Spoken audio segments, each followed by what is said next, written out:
How ABC, appropriate. because of the kids in the school. All right. Hey, millions of kids are going to be heading back to school soon. Just wait, Mom and Dad. But getting them ready doesn't just mean getting the right supplies. It also means getting them in the right mindset. And that's why we are joined with tips for children, mentally getting them prepared for the year ahead. It's our licensed clinical psychologist, Dr. Joe Taravella. You are here with all of the things that we need to know to get our little ones prepared. So it can be a stressful process as they make their way out the door, but you say before they take that first step, you should really speak to them in the household. Yes, you should. You know, school starts in about a week, so it's a good time to start that process.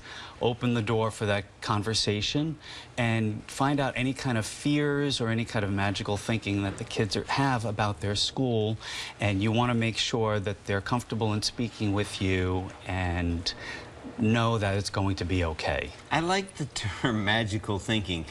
Does that mean like fears they may have, or just kind of wild notions they may have? Wild, crazy imagination.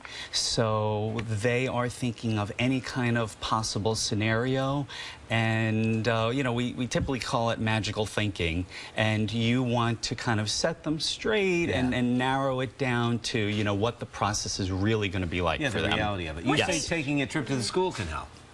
Yes, it can. You know, go on an adventure with them, make it fun, pack a lunch, go to the school, let them see what the building is like, where their classroom may be, and it'll get them used to, you know, what's going to happen next week. And what age are we talking here? At what age do you think that that's most effective? It's most effective for the younger kids, you know, going to a new school or when they're transitioning into middle school or even a high school. You know, some kids are anxious about it. You know, they go from being the big 8th graders to the smaller freshmen. Right. And so, you know, getting them more comfortable would be helpful as well.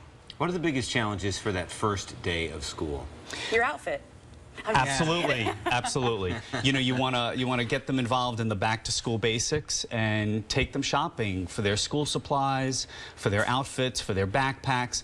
Let them enjoy it and be part of that process, and it really helps them. You know, they want to feel good in their outfit as well. So what are some of the things that you suggest parents say to the children?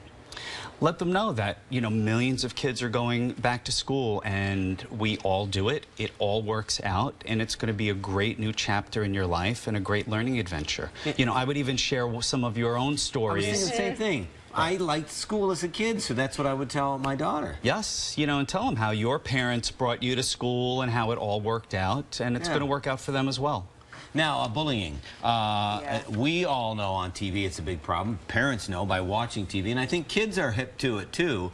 How do we deal with it and cut it off at the pass? Very good point. We want to cut it off immediately. You know, let your children know there's a safe spot in the home where they can speak to you about anything that they're not going to get in trouble for, and that you are on their side, and you will work with them and the teacher immediately. Ask them, do you want mom or dad to speak to the teacher? Do they want to speak to the teacher about it and talk about it, and let them know that they're part of a team and something will get done about it.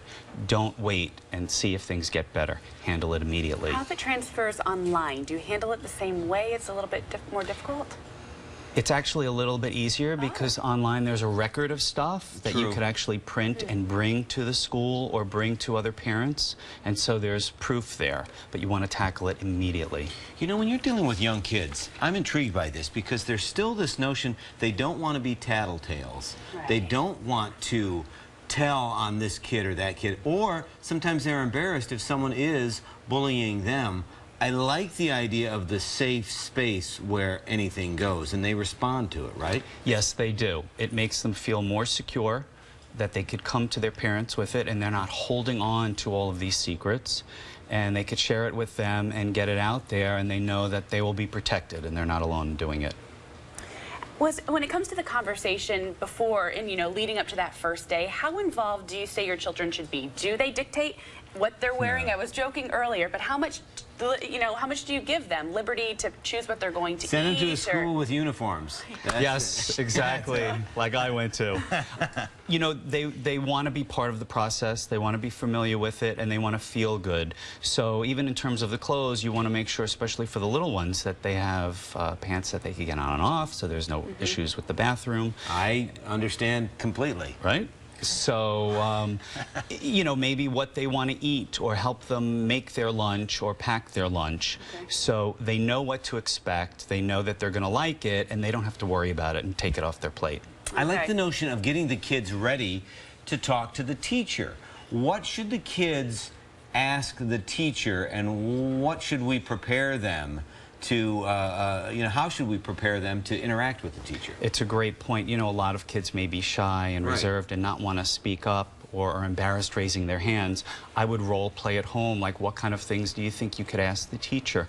How about if you have to go to the bathroom, if you don't feel good, if you need tissues, if there's a problem with something, and kind of role play it at home and let them know that just like you talk or ask mom and dad about this, you can do that with your teacher as well, and that they're there for you.